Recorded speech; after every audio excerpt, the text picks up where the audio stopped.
Des quantités de personnes se posent la question, est-ce qu'après la mort, il y a encore la vie?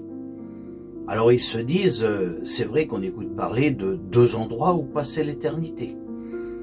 Un endroit près de Dieu et un endroit qui est loin de Dieu. Moi, j'ai pas envie de vous parler de l'endroit qui est loin de Dieu, j'ai envie de vous parler de l'endroit qui est près de Dieu. Si tu regardes la parole de Dieu, des quantités de textes nous réconfortent, nous disent qu'il y a une vie après la mort. Tu regardes dans l'Ancien Testament des dizaines de versets qui parlent pour les gens qui ont été sauvés en travers la loi.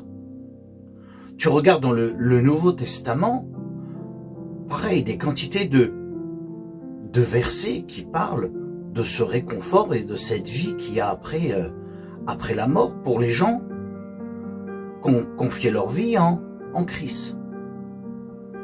Alors c'est vrai que c'est une question. Tellement de personnes se posent cette question. Est-ce qu'il y a réellement quelque chose après la vie? Moi, je voudrais te donner un témoignage. Ça s'est passé pendant une nuit. C'était en mars 2015. Là, dans une chambre, il y a Paul qui est couché. Paul, c'est une personne qui est âgée. Il est en fin de vie. Et quand il est en train de dormir paisiblement, là, il a une visite. Mais là, c'est une visite glorieuse. 3 anges viennent le visiter. 3 anges se mettent de chaque côté de son lit.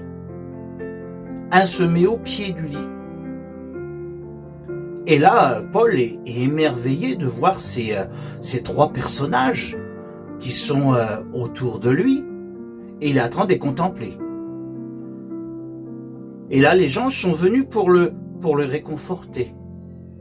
Pour enlever cette crainte qu'il a dans son cœur, parce que il sait qu'il va quitter la terre. Et commençons à le réconforter. Et commençons à lui dire que bientôt, ses douleurs, sa maladie, ses problèmes de vieillesse, tout ça, ça sera fini. Parce qu'il sera complètement guéri, complètement rétabli.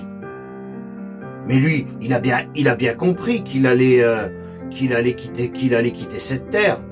Donc aussi, il avait compris que cette maladie qui serait derrière lui, qui serait entièrement rétablie, ça sera quand il sera dans cette présence avec le Seigneur. Et là, il décide, devant une telle présence, devant une telle merveille, de louer son Seigneur. Et là, il se place devant Dieu. Et il remercie parce que Dieu a su le réconforter.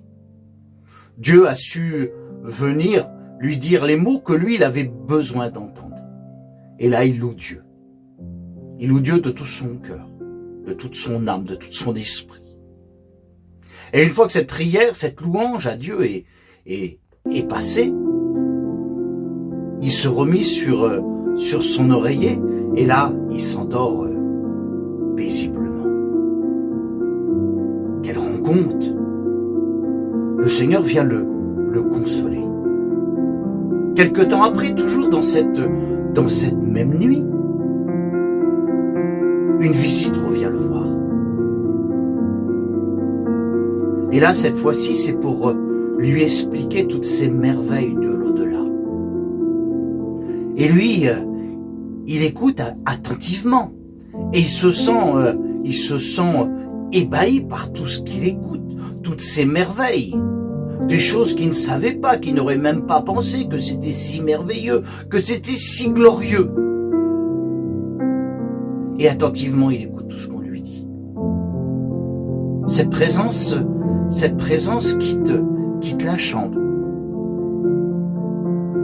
Voilà qu'il se remet sur sur son oreiller, avec une joie, avec un cœur rempli de la présence de Dieu, d'un cœur émerveilleux de tout ce qu'on lui a dit, de tout ce qu'il a écouté. Et voilà que Paul, quelques jours se passent, et ce qui devait arriver arriva. Paul a quitté cette terre. Alors c'est vrai que pour beaucoup qui écoutent ce témoignage, ils disent, est-ce que c'est un témoignage réel, c'est tellement merveilleux, mais est-ce qu'on peut réellement y croire? Tu sais, la parole de Dieu le dit.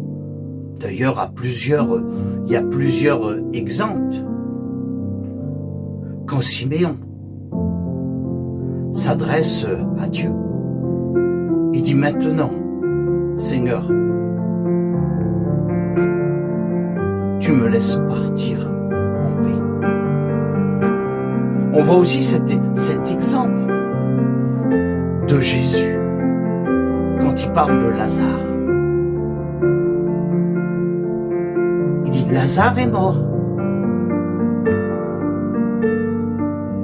Il y a des anges qui l'ont porté vers le sein d'Abraham.